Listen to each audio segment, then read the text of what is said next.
The Detroit Lions beat the San Francisco 49ers 40 to 34 and head to 14 and 2 on the season and will take on the Minnesota Vikings next week at home in Detroit for the number 1 seed and the NFC North to potentially have home field advantage throughout the playoffs and be the 1 seed, or head down to the 5th seed and have no games probably at home during the playoffs. It's going to be a tough game next week, but the Lions do get the W 40 to 34 against the San Francisco 49ers tonight on Monday Night Football. And you could argue it was a bad game. I mean, you could definitely argue it was. In my opinion, it was not. The defensive side of the ball, it stepped up in the second half. First half was dreadful. It was absolutely dreadful. It looked like a UFL defense for the first half out there. But the second half, they turned things around. Still wasn't great, but they turned things around. Was able to keep the offense in check. Um, and the offense was continuing to dominate to win this game. So the Lions head to 14-2. San Francisco 49ers dropped to 6-10 on the season. They were already eliminated regardless. Let's go over the stats like we always do here. Jared Goff had another great day. 26 for 34. That's above 75%. I believe that he's like tied now for Tom Brady all time for most games with 75% completion percentage and above in a single season. He's been unreal this year. In my opinion, he's probably third in the MVP race. With the two guys being ahead, I would say Josh Allen right now is the MVP, Lamar number 2, Goff number 3, and then probably Saquon or Joe Burrow number 4. Joe Burrow's had a heck of a season. It's just because he's on the Bengals, unfortunately.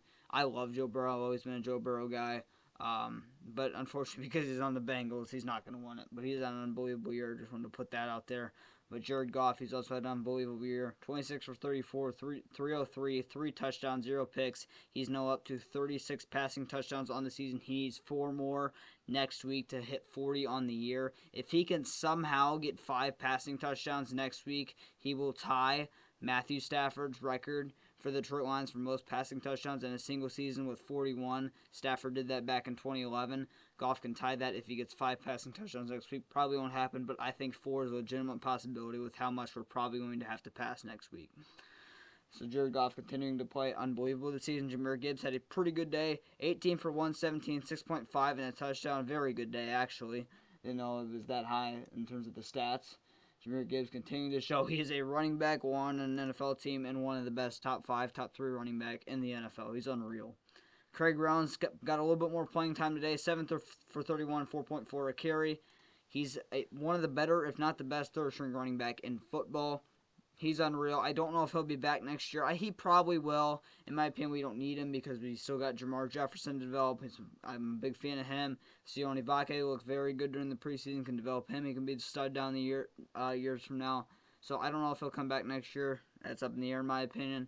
But right now, man, he's one of the better third-string running backs in the league. I will not be surprised if he tries to go somewhere else or try to get more of a role, potentially on a bad team. Like if the Lions make it all the way, I could see him going to a not as good of a team so he can get more playing time because he is a very decent back. Jamar Jefferson also got elevated as the second elevation. Didn't play much, 3 for 9. They tried to get him a touchdown. All of those 3 carries, I believe, were inside first and goal. He could not get a touchdown, unfortunately. Hopefully he gets one next week if they play him. I'm a big fan of Jamar Jefferson. Jamison Williams, 2 for -2 and a touchdown. You don't really see that. He did lose a lot of yards. I think he lost 5 yards or something on one of the carries, but he ran one in from I think 3 yards out or something like that on 3rd and goal at the 3. So Jamison Williams, that is his first rushing touchdown of the season. Jamison Williams, 5 for 78 and a touchdown. He is continuing to show that he is one of the best wide receiver 2s in football and arguably good enough to be wide receiver 1. Jamison Williams, I believe, is 30, maybe 40 yards away. He had 890 coming into this game. Just rounded up, he had 80 this game, which means he needs 32 yards next week to hit 1,000 yards in the year. Should be very easy. Get him one of those jet sweeps or something like that. Take a deep shot with him, see if he can complete it. He's gonna hit 1,000 next week, no question. Continue to play out of his mind this year, and continues to show that he was not a bust. Sam Laporta, 6 for 64 and touchdown. He is continuing to step along here at the end of the season. First season, even middle of the season, very quiet. Through the end of the season, looked like the 2023 Laporta. He's been unreal these past 3 or 4 games. St. Brown, doing St. Brown things, 8 for 60 and a touchdown. No complaints there. Jahmyr Gibbs, 4 for 46 through the year. I believe he's up to over 500 yards receiving throughout the year as well. He might even be close to 600. He's been unreal this year throughout the receiving game. I expected him to be involved in the receiving game this year more than he was last year, but not to this extent. I mean, he has been such involved in the receiving game this year. And Jared Goff, he has now thrown for the most passing touchdowns. He did this last week. Threw for the most passing touchdowns he ever did in a single season as a Ram or as a Detroit Lion. Looks like he's going to throw for more pass. If you guys can hear that, my alarm's going off. The most passing yards he's ever heard in a season. Let me turn this off real quick. I can't believe I'm doing this right now. I don't know why my alarm keeps doing that. I feel like I keep turning it off. It's apparently not turning off. I don't understand. God, it's making me mad. But St. Brown, 8 for 6. Where was I at? Jahmyr Gibbs and just Jared Goff is on pace to have the most passing yards he's ever had as a Detroit Lion, and I believe in his NFL career. He's on pace for I think 4,600, maybe even 4,700 right now. Last season was a career high. I think for him, he had about 4,500 last year. So, shout out to Jared Goff.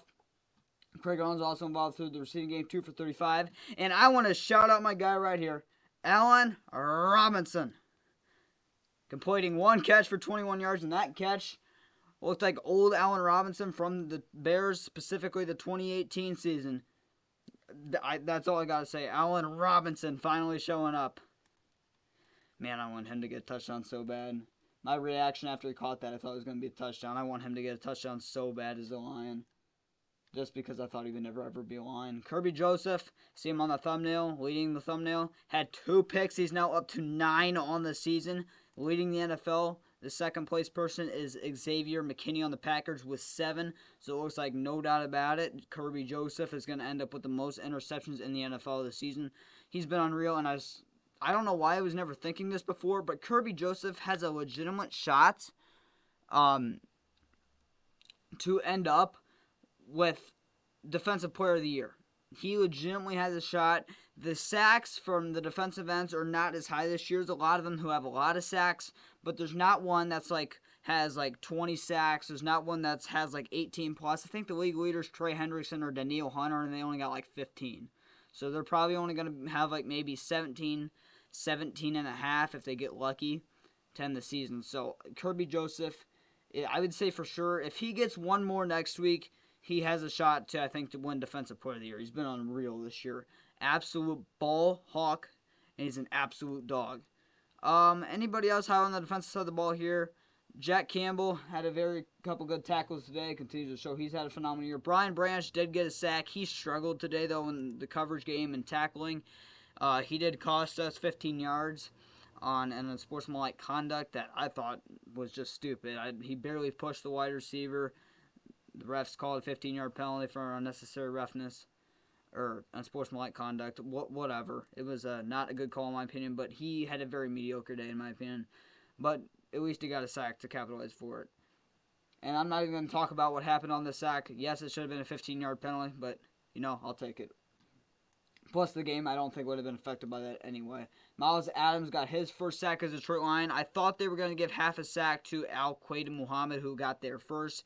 Muhammad couldn't bring him down. I'm telling you, if Muhammad could bring him down every time or 3/4 of the time, he would have 4 or 5, maybe 6 sacks this season. I mean, he's been playing out of his mind. He's been a little bit quieter these past couple of weeks, not getting there as much, but he's still getting there a decent amount. But shout out to Miles Adams getting his first sack. Jalen Reeves-Maybin did return from injured reserve, playing his first game, I believe, since week 7 or somewhere around there. Germ, he didn't look healthy. He didn't look right the first half, but he did make some plays in the second half. Pancake, I believe it was one of the offensive linemen, almost got a sack. He was pretty solid the second half, but I don't know what was going on with him the first half. Everybody else besides here, Malafano made some nice plays as well. There was a lot of big hits as well today. Probably the most big hits I've seen the whole season. There's not many other people here I think here to highlight. Meek Robertson had a pretty solid day again. I mean, he's just consistent every single week. He's been the most consistent corner I think we've had since. I don't even know. I mean, like, he is so consistent. He's not going to play elite every week. He's not going to play bad any week. He's going to play very solid, very good every week. I mean, that's just what he is. He still hasn't had his first pick as a Detroit Lion. I want him to get that hopefully next week or at some point during the playoffs. He has like 3 or 4 fumbles on the year, though, so he does have some takeaways to go with that. But he's been such a good signing for us. Nobody else I think I'll hear on the defensive side of the ball to highlight. So we'll move on to the stats. Zadarius Smith, by the way, he needs 2 more sacks on the season to get a $250,000 roster bonus, and he needs 4. I doubt he's going to be able to do that to get a $500,000 roster bonus. He's been quiet these past 2 or 3 games. I don't think he has a sack in the past 2, maybe even 3. But he's still getting pressure, so that's all you can really ask for. I mean, that's what we brought him in for, to get pressure and bring the quarterback down, and he was doing that the first couple weeks he was here. Just hasn't been able to do that these past couple weeks, but he'll definitely get there, I think, next week or a couple times during the playoffs. I don't think he's going to hit either of those marks, though. I don't think he's going to get that roster bonus, unfortunately. Tom Kennedy got 3 attempts to return the ball during the kickoffs for 86 yards. It was pretty good out there, 28.7 on return. Jake Bates, 2 for 2 with a long at 57. He did miss 2 extra points. One of them was blocked. The other one he shanked. He was apparently dealing with a leg injury. But I don't know. That's just what they reported. It didn't seem like he was dealing with injuries. It just seemed like he was stretching on the side of him, and they showed that. And I'm gonna tell you right now, when they showed that, it's an immediate meme. I'm not even gonna bring up what people are gonna talk about it. I've already seen a lot of stuff what people are saying about it. It's absolutely hilarious. But Jake Bates. It's Jake Bates. I don't care that he went 0 for 2 on extra points. One of them was blocked, and the other one it could have been due to injury. Don't care. It's Jake Bates. Jack Fox, guy of the day. You don't even see him down here. He did the best job he's ever done in the NFL. I'd give the MVP to him just like that. Moving on to the team stats. Lions had 439 to the Niners 475. Passing yards 287 to 400. Josh Dobbs came into the game for them. Brock Purdy went down with like 2 minutes left in the game. It looked like a wrist injury. He could be shut down for the year. If I'm the 49ers, I'd shut him down for the year. Josh Dobbs, the Lions legend, had a pretty good game against us. Did score a rushing touchdown. Made the game interesting, but we still ended up with the win. Rushing yards 152 to the San Francisco 75. We did very good on that part again. Yards per play, 6.4 to 49 to 7.9. They actually beat us there on everything besides rushing yards, shockingly. First downs, 23 for the Lions, 29 for the Niners. Third down efficiency, we were good, 9 for 14. They were good as well, 5 for 8. Fourth down efficiency, we went for it 3 times, which is, I believe, also the amount we went for it in the NFC title game last year. Don't want to talk about that anymore. Me and my dad rewatched the highlights before the game, and man, it brought us back. I was so ready for the game after I watched that. But the Lions went 2 for 3 on that. Pretty solid. The 49ers went 1 for 1. Total plays, 69 for the Lions, 60 for the Niners. Sacks allowed, 2 and 2. Both of those sacks that the Lions allowed were from Nick Bosa. He had 2 sacks also in the NFC title game last year. Punts, 0-0. Mr. Jack Fox and I believe Wishnowski. I believe it's the punter, Mitch Wishnowski. Both of them should win MVP. Penalties, 6 for 7 for the Lions, or 6 for 57 for the Lions, 5 for 30 for the Niners. Fumbles lost, 0 and 0. Interceptions thrown, 0 for Goff, 2 for Purdy.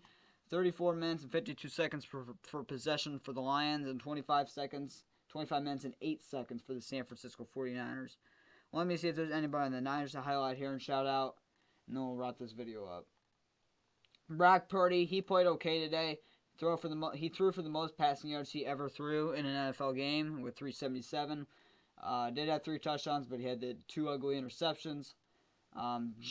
Also, Kirby Joseph realistically could have had 4 interceptions on the day. technically only 3 because one of them was on a drive where he could have had another one. But he was unbelievable today. We shut down Isaac Grendo. He only averaged 3.8 a carry. Oh yes, I gotta talk about this. Ricky Pearsall ate us alive. 8 for 141 and a touchdown. He looked like Randy Moss out there. Reggie Rice, or not Reggie Rice. Randy Moss. Jerry Rice. I don't know why I couldn't think of his name. He played unbelievable today. He looked like the St. Brown. He looked like the Lions St. Brown on the 49ers. That's what he looked like today. He was unreal. George Kittle also ate us alive, 8 for 112. I mean, I'm not surprised with our linebackers down. I'm really not surprised about that. Juwan Jennings had a solid day, 7 for 67. Again, Nick Bosa had 2 sacks. Jake Moody also went 0 for 2 on field goals and also missed an extra point. And he also attempted an onside kick, which was probably the worst onside kick attempt I've ever seen. So he definitely helped us win that game. So shout out to Jake Moody for that. He will not win MVP. But the Lions are able to get the win 40-34 and head to 14-2.